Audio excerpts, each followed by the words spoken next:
Deep beneath the waves, off the coast of a remote Greek island, lies the scene of a discovery that would rewrite history.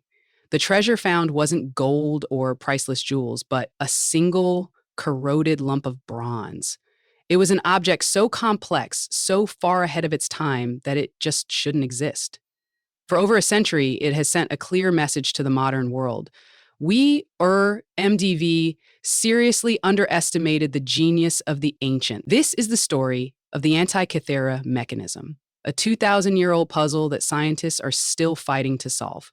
Imagine a computer, not one made of silicon and microchips, but of bronze gears and brilliant design, a device that could predict the motion of the stars, forecast eclipses, and even track the 4-year cycle of the Olympic Games. Now, imagine it was built 2,000 years ago, a full millennium before anything even close to its complexity was seen again, the Antikythera Mechanism. But here, the catch, we only have a fraction of it. Just 1/3 of this impossible machine survived the centuries, leaving the world a lost smartest minds trying to figure out the rest. What were its lost functions, and what other secrets did it hold? Section 1, the discovery. Our story starts not in a high-tech lab, but in a violent storm. In 1900, a crew of Greek sponge divers was forced to take shelter near the tiny island of Antikythera. When the storm passed, one diver went into the water and came back to the surface, pale and shaken. He described a horrifying sight on the seafloor, a heap of dead, naked people. Actually seen weren't bodies, but a collection of magnificent bronze and marble statues, the cargo of a Roman airship that had been wrecked there for 2,000 years.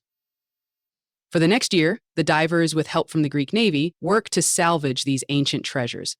Then, on May 17, 1902, an archaeologist named Valerio Stais spotted something odd among the artifacts. It was a chunk of calcified bronze about the size of a big book that everyone had mostly ignored. But as it dried out and began to crack open, Stais saw something that made no sense: a perfectly formed gear wheel stuck inside the corroded lump.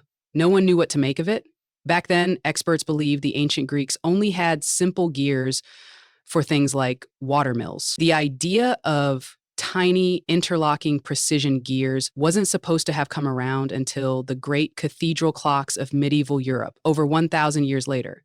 This one object threatened to tear up that whole timeline. For decades, the idea was just too wild for most people to accept, and the mechanism sat in the National Archaeological Museum in Athens as little more than a strange curiosity. Section 2, the investigation. Figuring out what the Antikythera Mechanism actually was took a long, long time.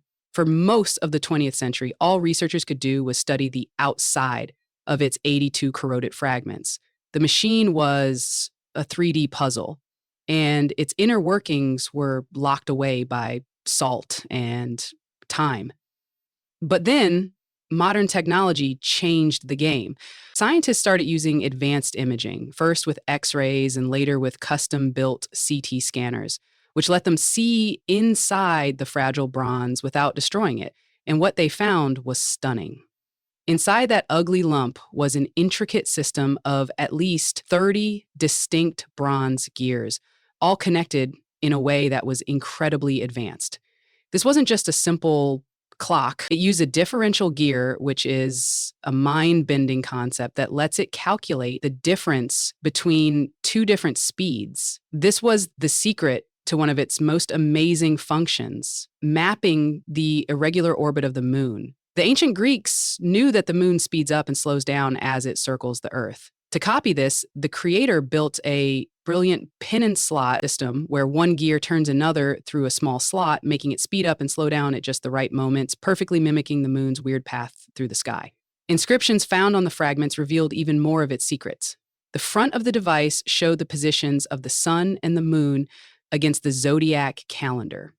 The back dials were for serious astronomical calculation. One spiral dial tracked the 235-month Metonic cycle, which was key to the Greek calendar. Another tracked the Saros cycle, used to predict both solar and lunar eclipses with incredible accuracy. It even had a dial to show the timing of the Pan-Hellenic Games, including the Olympics. All you had to do was turn a hand crank, now lost to time, to wind time forward or backward and watch the heavens play out based on the astronomy of the 2nd century BCE. Section 3, the core conflict. But for everything we've learned, the mechanism is still a huge mystery. Why? Because everything we know comes from just 1/3 of the original machine. The rest of it is missing, maybe still buried in the shipwreck or completely corroded away. And this is the problem that keeps every researcher up at night. If the part we have is this brilliant, what else could the full machine do? The biggest missing piece of the puzzle is the planets. Inscriptions on the device strongly suggested had a display for the 5 planets the Greeks knew about: Mercury, Venus, Mars, Jupiter, and Saturn. Figuring out how the mechanism could have possibly modeled their complex, looping paths across the sky is the holy grail for today's researchers.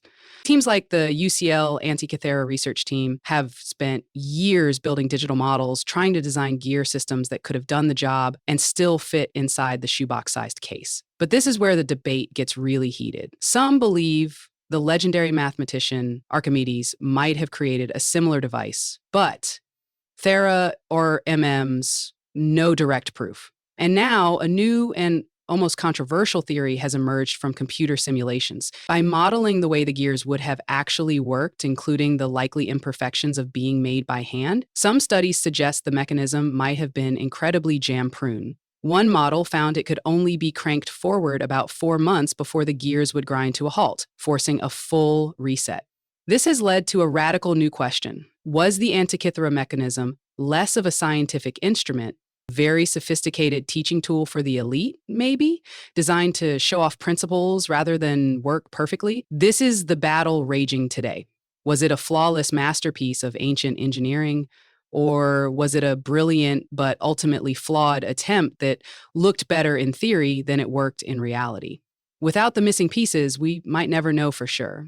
The Antikythera mechanism is a powerful reminder that history isn't always a straight line of progress. It's full of incredible peaks, deep valleys, and forgotten knowledge.